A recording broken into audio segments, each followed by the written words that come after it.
और सीधे आपको लिए चलते हैं, अरविंद केजरीवाल इस वक्त प्रेस कॉन्फ्रेंस कर रहे हैं कि 10 गारंटी रिलीज करने जा रहे हैं। एमसीडी के चुनाव आने वाले हैं, लोग बड़ी बेसब्री से एमसीडी के चुनाव का इंतजार कर रहे हैं क्योंकि 15 साल से लोगों के साथ धोखा हो रहा है। हम जो कहते हैं वो करते हैं, हमारी गारंटी होती है। ये गारंटी कभी टूटती नहीं है। जैसे फेविकल कोल का जोड़ कभी टूटता नहीं है, वैसे आम आदमी पार्टी की गारंटी कभी टूटती नहीं है। ये दूसरी पार्टी वाले वचन पत्र जारी करते हैं, फिर 5 साल उस पर कुछ नहीं करते तो अगली बार कहते हैं नहीं इस बार संकल्प पत्र जारी करेंगे, फिर उस पर भी कुछ नहीं करते तो अगली बार कहते हैं इस बार हम मैनिफेस्टो जो मर्जी कह लें। इनकी नीयत साफ नहीं है दूसरी पार्टी वालों की, इन्होंने करना ही नहीं होता है। जिस दिन चुनाव के नतीजे आते हैं उसके अगले दिन ही अपना मैनिफेस्टो वचन पत्र जो भी कहते हैं उसको फाड़ के रद्दी की टोकरी में फेंक देते हैं। इन्होंने पिछली बार कई सारे प्रॉमिस किए थे, उसमें से जो मेन प्रॉमिस है वो मैं आपको बताता हूं। इन्होंने कहा था हम केजरीवाल हमको पैसे नहीं देता नगर निगम को, अब हम केजरीवाल से पैसे नहीं मांगेंगे, अब हम सेंट्रल गवर्नमेंट से फंड लेके आएंगे। 5 साल इन्होंने केवल और केवल मुझे गाली देने के सिवा 1 पैसा सेंट्रल गवर्नमेंट ने नहीं दिया। 1 पैसा, 1 नया पैसा, चवन्नी भी नहीं दी सेंट्रल गवर्नमेंट ने एमसीडी को। सेम पार्टी की सरकार है, केवल राजनीति करते रहे केजरीवाल पैसे नहीं देता जबकि हमने बहुत पैसे दिए। अभी मैं हिसाब नहीं लेके आया, 5 साल के अंदर हमने, क्योंकि दिल्ली तो हमारी है, हम ये नहीं डिफरेंस करते भाई एमसीडी अलग है हम अलग है, हमने बहुत पैसे दिए इनको। लेकिन मुझे ताज्जुब तो तब हुआ जब ये महीने 2 महीने पहले इनके राष्ट्रीय स्तर के नंबर 2 नेता दिल्ली आए और आके कहते हैं जी केजरीवाल पैसे नहीं देता। भारत के 75 साल के इतिहास में पहली बार हुआ हो कि केंद्र सरकार आके कह रही है कि राज्य सरकार हमको पैसे नहीं देती। अभी तक तो होता था राज्य सरकारें कहती थी कि केंद्र सरकार पैसे नहीं देती, अब केंद्र सरकार आके कह रही है जी राज्य सरकार हमको पैसे नहीं देती। मतलब शर्म भी नहीं आती इनको। तो एक इन्होंने प्रॉमिस किया था केंद्र से फंड लाएंगे, 1 पैसा नहीं लेके आए हैं। इन्होंने कहा था नगर निगम की जितनी गलियां और सड़कें हैं उनको सबको चमका देंगे, शानदार सड़कें बनाएंगे, गलियां बनाएंगे, गड्ढा मुक्त करेंगे। 1 भी गली इन्होंने ठीक नहीं की 5 साल में, 1 भी गली ठीक नहीं की इन्होंने। उल्टे जितनी और गलियां थी वो भी खराब हो गई। इन्होंने कहा था कूड़ा मुक्त दिल्ली करेंगे, चारों तरफ कूड़ा ही कूड़ा है। आज दिल्ली के लोगों का शर्म से सर झुक जाता है। घर से बाहर निकलते हैं, नालियां भरी पड़ी हैं कीचड़ से, गलियों में कूड़ा ही कूड़ा पड़ा है, कोई कूड़ा नहीं उठता, कुछ नहीं उठता। इन्होंने कहा था जो 3 कूड़े के पहाड़ हैं वो खत्म कर देंगे। अब मैं इनके नेताओं को टीवी पे देख रहा हूं, वो कह रहे हैं नहीं कूड़े के पहाड़ तो हर शहर में होते हैं। मैं इनसे पूछना था लंदन में कहां है कूड़े के पहाड़, टोक्यो में कहां है कूड़े के पहाड़, न्यूयॉर्क में कहां है कूड़े के पहाड़, वाशिंगटन में कहां है कूड़े के पहाड़, पेरिस में कहां है कूड़े के पहाड़। कहते हैं कूड़े के पहाड़ तो हर, मतलब अब ये कह रहे हैं हो ही नहीं सकते, अब ये कह रहे हैं अब नहीं करेंगे हम। पिछली बार जो वादा किया था वो झूठा था। इन्होंने कहा था मार्केट्स की सफाई करेंगे, वो नहीं की इन्होंने। मार्केट्स के अंदर भी कूड़ा ही, सदर चले जाओ कूड़ा ही कूड़ा पड़ा है, चारों तरफ सड़कों पे कूड़ा ही कूड़ा है। भ्रष्टाचार खत्म करेंगे इन्होंने कहा। इन्होंने पिछली बार भी माना कि इनके सारे काउंसलर भ्रष्टाचारी हैं, तो इन्होंने सबकी टिकटें काट दी। केवल टिकटें काट देने से भ्रष्टाचार खत्म हो जाता है?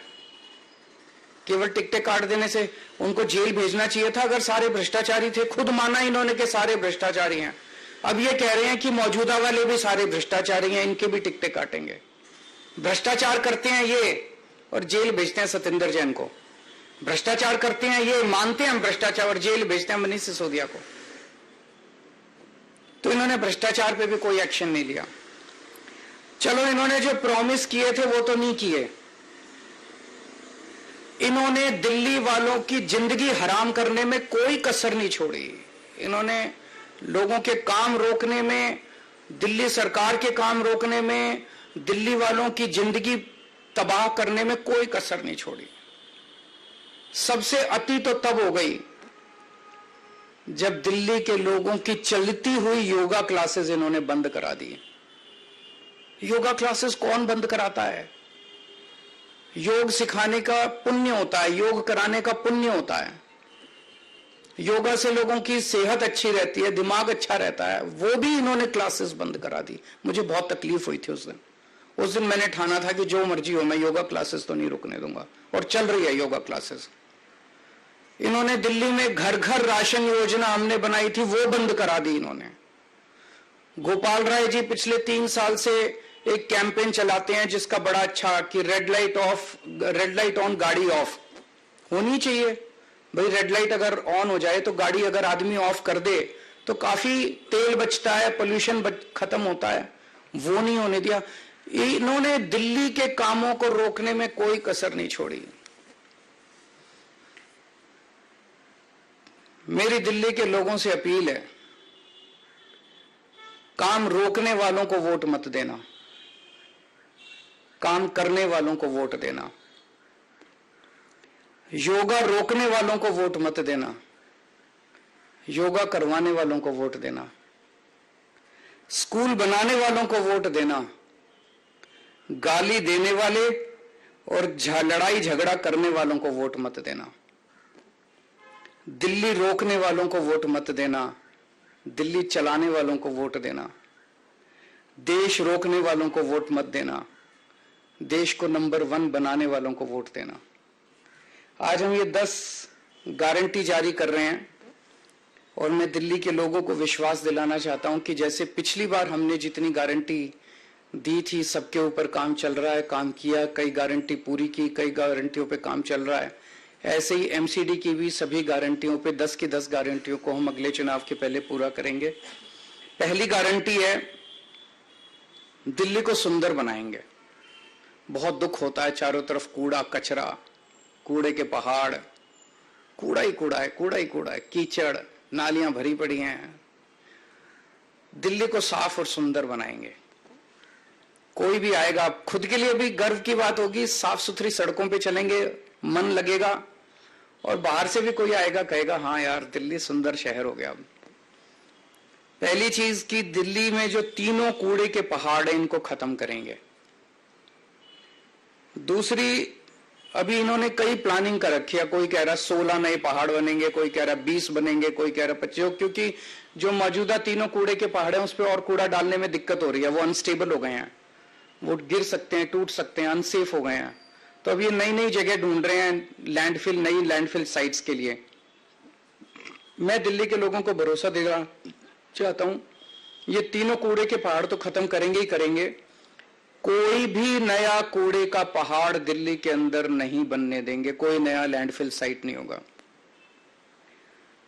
और कूड़े के निस्तारण कोई रॉकेट साइंस नहीं है, पूरी दुनिया कर रही है। हम लंदन से एक्सपर्ट्स को बुलाएंगे, पेरिस से बुलाएंगे, टोक्यो से बुलाएंगे, ग्लोबल एक्सपर्ट्स को बुलाएंगे। जैसे दुनिया के बाकी शहर अपने कूड़े के निस्तारण को कर रहे हैं, हम भी कूड़े के निस्तारण को बाकी शहरों की तरह करेंगे। ऐसा क्या है? नियत होनी चाहिए, इनकी नियत खराब है। सड़कों और गलियों की शानदार साफ सफाई करेंगे, बहुत गंदी रहती हैं, साफ सफाई नहीं होती। अपने जो झाड़ू और मेहनती सफाई कर्मियों के साथ मिलके हम सड़कों और गलियों की शानदार सफाई करेंगे। दूसरा, भ्रष्टाचार मुक्त एमसीडी होगी। और सीधे आपको ले चलेंगे बेंगलुरु एयरपोर्ट के नए टर्मिनल का उद्घाटन कर रहे हैं प्रधानमंत्री नरेंद्र मोदी। सीधी तस्वीरें आप वहीं की देख रहे हैं जहां पर प्रधानमंत्री पहुंच चुके हैं और इस टर्मिनल का उद्घाटन किया जाना है। ये नया माइलस्टोन जो अब बेंगलुरु के नाम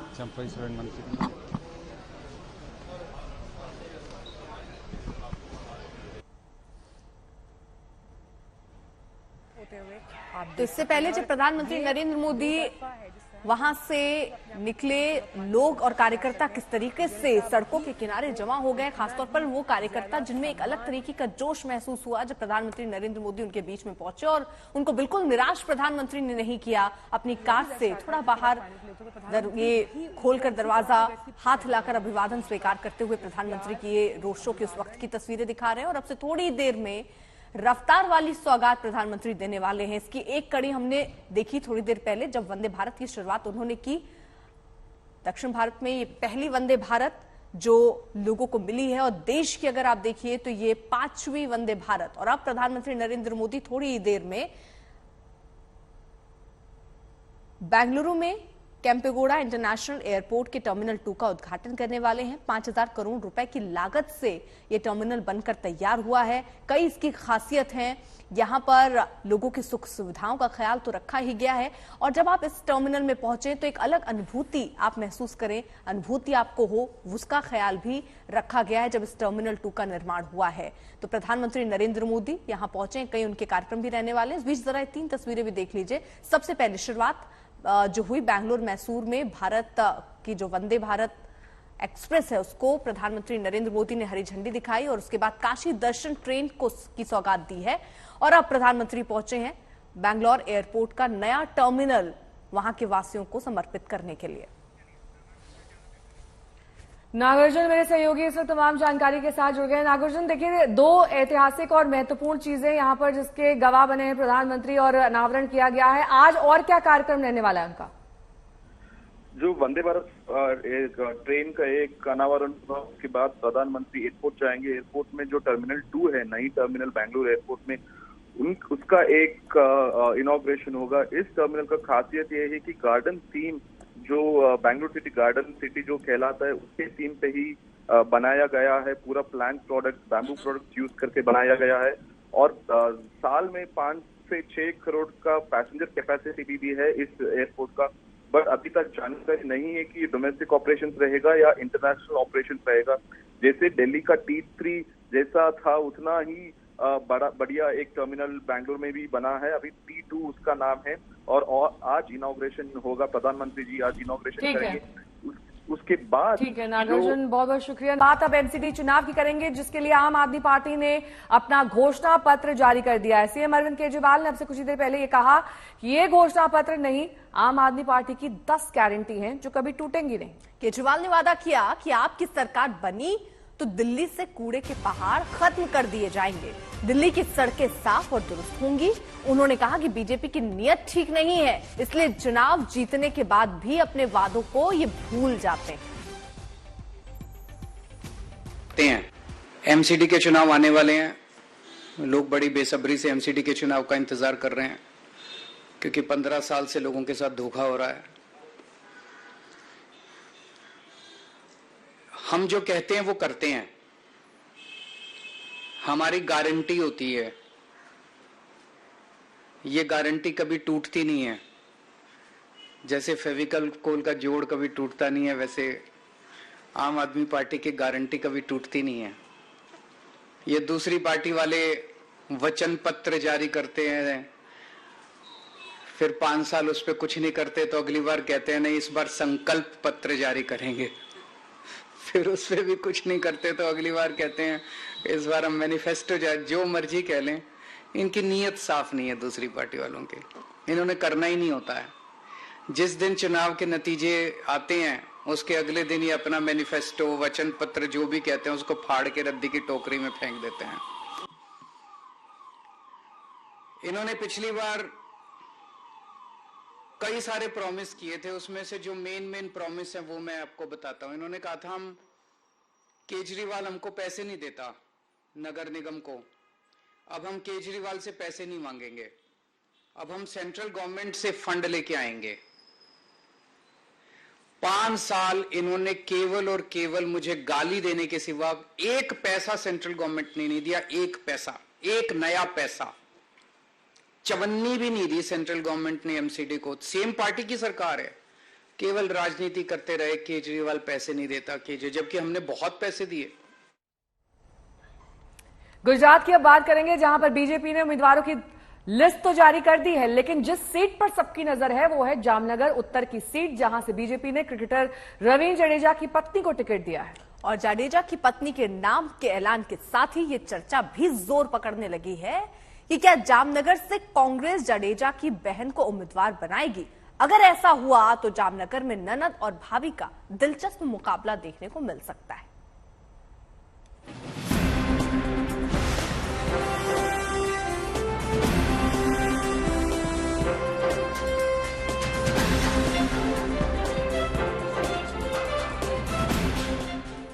ऐसा कम ही होता है जैसा मिस्टर एंड मिसेस जडेजा के साथ हो रहा है।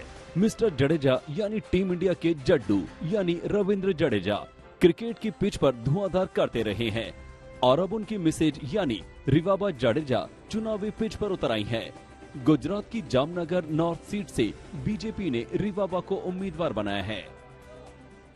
हमारा जो केंद्र का नेतृत्व संभाल रहे हैं हमारे माननीय प्रधानमंत्री मोदी साहब जी, अमित शाह साहब जी, जेपी नड्डा जी और गुजरात का नेतृत्व जो डबल इंजन सरकार के तौर पे हम जिनको मानते हैं, भूपेंद्र भाई पटेल, CR पाटिल साहब, उन सभी का मैं तहे दिल से और जामनगर और हमारे देश का जो संगठन है, भारतीय जनता पार्टी का जो भी संगठन है, उनके कार्यकर्ता, सन्निष्ठ कार्यकर्ता जो भी है, भाई बहनों, उनके लिए मैं तहे दिल से धन्यवाद करना चाहूंगी क्योंकि भारतीय जनता पार्टी एक कैडेट बेस्ड पार्टी है। साथ ही साथ कार्यकर्ताओं का जो यहाँ पर महत्व दिया जाता है, उनके विचारों को महत्व दिया जाता है, तो उनके लिए मैं हार्दिक शुभकामनाएं, उनके लिए मैं हार्दिक धन्यवाद कह रही हूँ अपनी तरफ से। મને એવું લાગે છે કે જો કદાચ બીજેપી નવો ચહેરો કોઈ લઈને આવે તો બીજેપીની 78 વિધાનસભાની જે સીટ છે એ કોંગ્રેસ છીનવીને લઈ જાય, કારણ કે જે નવો ચહેરો આવે એમને અનુભવની પણ કમી છે, સંગઠનની પણ કમી છે અને ખાલી પૈસાથી તો જીતી નથી શકાતું।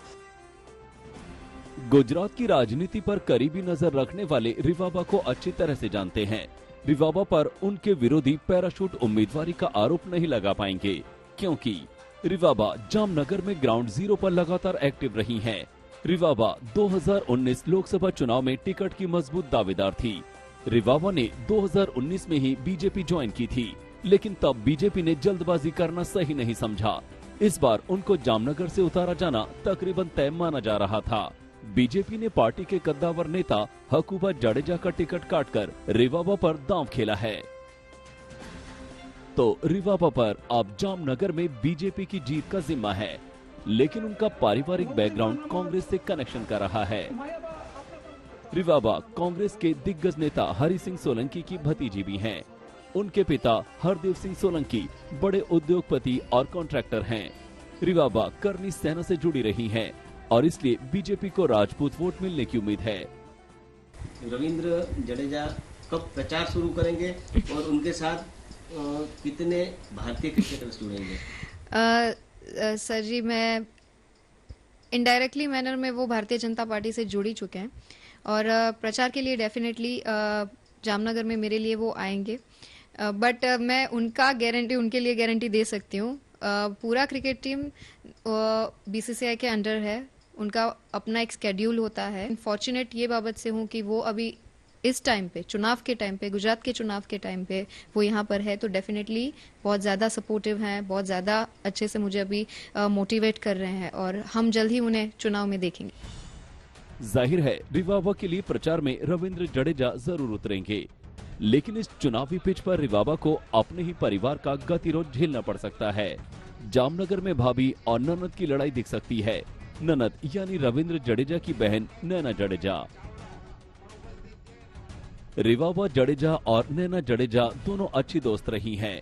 2019 में रिवाबा बीजेपी में आई तो नैना ने कांग्रेस ज्वाइन कर लिया। जामनगर में नैना बेहद एक्टिव रही हैं और महिला कांग्रेस की जिलाध्यक्ष हैं। इस वक्त क्रिकेटर रविंद्र जडेजा के परिवार में घमासान मचा हुआ है। एक और जहां पत्नी रिवाबा जडेजा बीजेपी के टिकट से चुनाव लड़ रही है, तो वही बहन नैनाबा कांग्रेस के लिए कैंपेनिंग कर रहे हैं। बीजेपी कांग्रेस की ये लड़ाई परिवार की लड़ाई और परिवार की साख का सवाल बन गया है। नैना के कांग्रेस से टिकट मिलने की तस्वीर फिलहाल साफ नहीं, लेकिन नैना कांग्रेस की तरफ से प्रचार कर सकती हैं और अगर ऐसा हुआ तो ननद भाभी की ये जंग बेहद दिलचस्प हो जाएगी। अहमदाबाद में गोपी घांगर के साथ आज तक ब्यूरो। तो 2 दिन के दक्षिण भारत के दौरे पर हैं प्रधानमंत्री नरेंद्र मोदी। वहां पर बेंगलुरु एयरपोर्ट का उद्घाटन हो चुका है। बेहद भव्य ये एयरपोर्ट दिखाई दे रहा है। इसमें उच्चतम तकनीक का इस्तेमाल करके इसे अत्याधुनिक बनाया गया है। बेंगलुरु एयरपोर्ट के नए टर्मिनल का ये उद्घाटन और तस्वीरें अंदर की आप देख सकते हैं। गार्डन सिटी की तर्ज पर यह बनाया गया है और क्या इसमें खासियतें हैं ये हम आपको दिखा रहे हैं। बगीचे में टहलने जैसा एहसास होगा, इसीलिए इसे गार्डन टर्मिनल का नाम दिया गया है।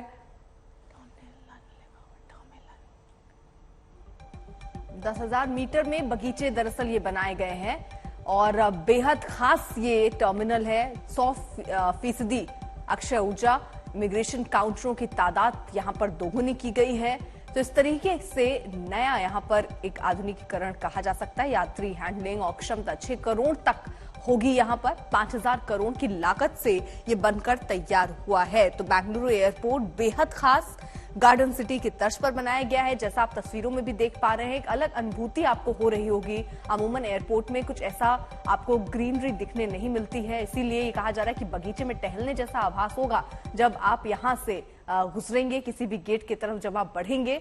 इससे पहले आपको बता दें, वंदे भारत को हरी झंडी दिखाई थी प्रधानमंत्री नरेंद्र मोदी ने। देश की 5वीं वंदे भारत जिसको हरी झंडी प्रधानमंत्री ने दिखाई, उसके बाद काशी दर्शन ट्रेन की सौगात वहां पर दी और उसके बाद अब नया टर्मिनल भी ये मिलने वाला है।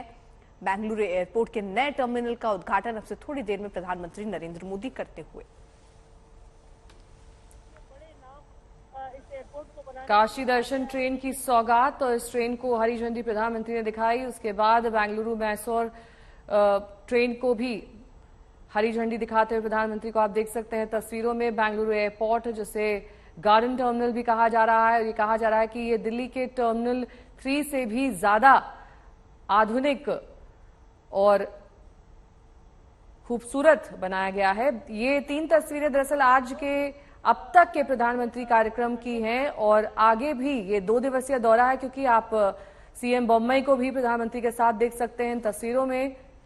तो ये रफ्तार वाली सौगात प्रधानमंत्री यहां पर दक्षिण भारत को देते हुए। बेंगलुरु वहां की अहम सिटी जिसे टेक सिटी के नाम से भी जाना जाता है और अब ये सिटी और ज्यादा हाईटेक हो सके, उत्तर भारत से जुड़ सके, इसी मिशन के साथ ये 2 ट्रेन का शुभारंभ प्रधानमंत्री के हाथों।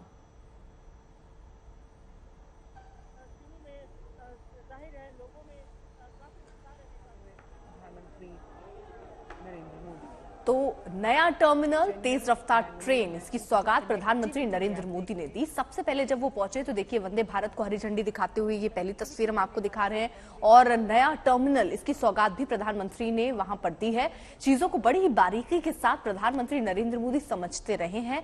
ये आप कभी भी देखिए, जब भी किसी खास प्रोजेक्ट का उद्घाटन करने प्रधानमंत्री पहुंचते हैं तो वहां पर उनकी बारीकियों को, उस पूरे प्रोजेक्ट को समझते हुए वो नजर आते हैं। और इस बार भी जब वो टर्मिनल के उद्घाटन के लिए पहुंचे तो वहां भी वो चीजों को समझते हुए, देखते हुए नजर आए। तो एयरपोर्ट के नए टर्मिनल का उद्घाटन प्रधानमंत्री नरेंद्र मोदी ने किया है और एक नई सौगात यहाँ रहने वाले लोगों को मिली है। नागार्जुन मेरे सहयोगी जुड़ गए हैं तमाम जानकारी के साथ। नागार्जुन, देखिए बेहद अहम है ये समझना कि बेंगलुरु जिसे हाईटेक सिटी भी कहा जाता है, टेक सेंटर है, वहां पर तमाम एमएनसीज बेस्ड हैं।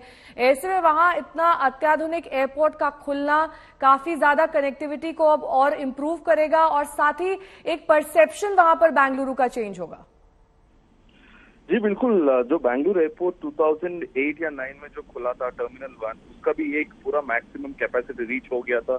टर्मिनल 2 की काफी जरूरत थी और जो टर्मिनल 2 आज खुली है, एक काफी राहत मिलेगी लोगों के लिए, ताकि पैसेंजर कैपेसिटी अधिक होगा। इस टर्मिनल 2 की कैपेसिटी साल का 5 से 6 करोड़ कैपेसिटी होगा और मोर फ्लाइट कनेक्टिविटी, जैसे इंटरनेशनल कनेक्टिविटी, डोमेस्टिक कनेक्टिविटी, शायद दोनों इस टर्मिनल से उड़ान होंगे और ज्यादा कनेक्टिविटी भी होगा। बट इसका खासियत ये है, इस गार्डन थीम बेस का एक टर्मिनल है T2, जो जैसे गार्डन सिटी बेंगलुरु कहा जाता है, उसी एक ईथोस को उधर रेप्लिकेट की गई है और एक नया फ्लाईओवर भी बना हुआ है एयरपोर्ट टर्मिनल के सामने, तो एक्सेस भी बहुत इजी होगा। आज प्राइम मिनिस्टर मोदी जी ने इस टर्मिनल 2 का एक इनॉग्रेशन खुद की है और शायद ऑपरेशन जल्द शुरू होगा। ये इसका टर्मिनल के बगल में दूसरा रनवे भी बना है, जो दक्षिण भारत में पहली बार एक इंटरनेशनल एयरपोर्ट में 2 पैरेलल रनवे होंगे। तो रफ्तार वाली सौगात लेकर प्रधानमंत्री नरेंद्र मोदी पहुंचे हैं और जो खासियत है इस टर्मिनल की वो भी हम आपको साथ ही साथ दिखा रहे हैं। जो लुक इसमें दिया गया, ऐसा लगेगा जैसे बगीचे में आप टहल रहे हो, ऐसा एहसास आपको इस टर्मिनल में जाने के बाद लगेगा। 10,000 मीटर में बगीचे बनाए गए हैं अंदर एयरपोर्ट में। जो टर्मिनल है वहां पर 100% अक्षय ऊर्जा का इस्तेमाल किया गया है। यहाँ पर इमिग्रेशन काउंटरों की जो तादाद पहले जितनी थी उससे दोगुनी की गई है ताकि ज्यादा दिक्कतों का सामना ना करने पड़े और बहुत ज्यादा लोग अगर पहुंचते हैं तो लाइन में ना लगना पड़े। यात्री हैंडलिंग क्षमता भी बढ़ाई गई है। 5,000 करोड़ की लागत से ये बनकर अब तैयार है आम लोगों के लिए।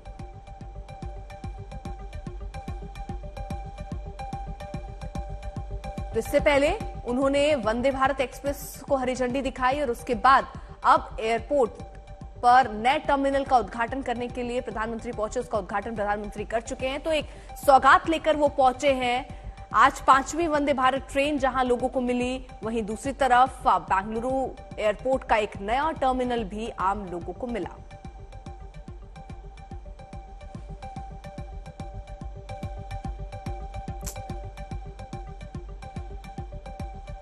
वंदे भारत के रूट्स आपको दिखा रहे हैं। नई दिल्ली वाराणसी तक ये वंदे भारत जाएगी। 5वीं वंदे भारत ट्रेन है। 4 वंदे भारत ट्रेन का रूट ये देखिए आप, अहमदाबाद कनेक्ट करती है, मुंबई जाती है और अब ये बेंगलुरु से भी रफ्तार भरेगी।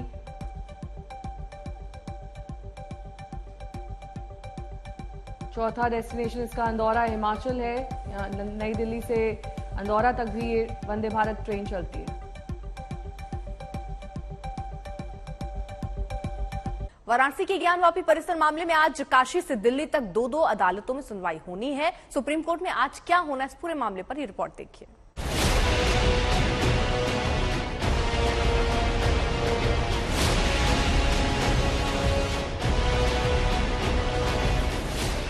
वाराणसी के ज्ञानवापी में मिली आकृति क्या सचमुच स्वयंभू शिवलिंग है?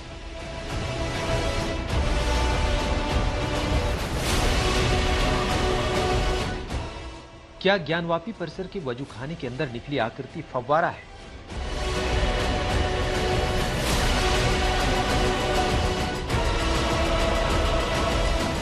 आस्था कथा और कब्जे दावे की ये लड़ाई अभी लंबी चलने वाली है, लेकिन अविनाशी काशी के ज्ञानवापी का विवाद आज फिर अदालत की चौखट पर है। आज फिर सुप्रीम कोर्ट से ज्ञानवापी में मिले कथित शिवलिंग के संरक्षण को लेकर सुनवाई होने वाली है। काशी के ज्ञानवापी परिसर में मिले कथित शिवलिंग को सुप्रीम कोर्ट के आदेश के बाद संरक्षित कर दिया गया था। ज्ञानवापी परिसर के जिस वजूखाने में कथित शिवलिंग मिला है उसे चारों ओर से घेर दिया गया है। वहां सुरक्षा बलों का पहरा लगा दिया गया है। ज्ञानवापी विवाद में सुप्रीम कोर्ट ने 17 मई को आदेश दिया था कि वजूखाने में मिली आकृति को संरक्षित कर दिया जाए। मामले की सुनवाई 10 नवंबर को ही होनी थी और वकील विष्णु शंकर जैन ने सुप्रीम कोर्ट के चीफ जस्टिस के सामने इस मामले को मेंशन भी किया, लेकिन चीफ जस्टिस ने नई बेंच में इसकी सुनवाई की बात कही। आज दोपहर 3 बजे इस पर सुनवाई होने वाली है। हमने ये मांग की है कि जो सीलिंग का ऑर्डर है जो 12 नवंबर को खत्म हो रहा है, एक्सपायर हो रहा है, उसको फर्दर एक्सटेंड किया जाए। दरअसल ज्ञानवापी परिसर में शिवलिंग जैसी आकृति के खुलासे के बाद विवाद सुप्रीम कोर्ट तक पहुंच गया था। उसके बाद सुप्रीम कोर्ट ने 17 मई को 3 आदेश दिया था। पहला ये कि शिवलिंग वाली आकृति को संरक्षित कर लिया जाए। दूसरा ये कि वजूखाने वाले इलाके को सील कर दिया जाए। तीसरा ये कि मस्जिद में लोगों की नमाज पर कोई पाबंदी नहीं लगाई जाए। इसके साथ ही कोर्ट ने इस मामले को वापस वाराणसी कोर्ट के पास ही भेज दिया था, लेकिन सुप्रीम कोर्ट का वो आदेश 8 हफ्तों के लिए ही था, जिसकी मियाद 10 नवंबर को ही खत्म हो चुकी है। इसी मामले में अब सुप्रीम कोर्ट में सुनवाई होनी है। दरअसल ज्ञानवापी परिसर में श्रृंगार गौरी की दैनिक पूजा की मांग पर वाराणसी कोर्ट ने परिसर के अंदर सर्वे कराया था। उस सर्वे के दौरान ज्ञानवापी परिसर के अंदर सनातन धार्मिक परंपरा से जुड़े कई प्रतीक चिन्ह मिले थे और तभी खुलासा हुआ था कि परिसर के अंदर जो वजूखाना है उसके पानी के नीचे एक शिवलिंग नुमा आकृति छिपी हुई है। उस आकृति के खुलासे के बाद हिंदू पक्ष उसे शिवलिंग करार दे रहा है, जबकि मुस्लिम पक्ष ने उसे फव्वारा बताया है। इसी विवाद में मुस्लिम पक्ष ने सुप्रीम कोर्ट का रुख किया था, जिस पर सुप्रीम कोर्ट ने 17 मई को शिवलिंग जैसी आकृति को संरक्षित करने का आदेश दिया था। वाराणसी से रोशन जायसवाल के साथ आज तक ब्यूरो।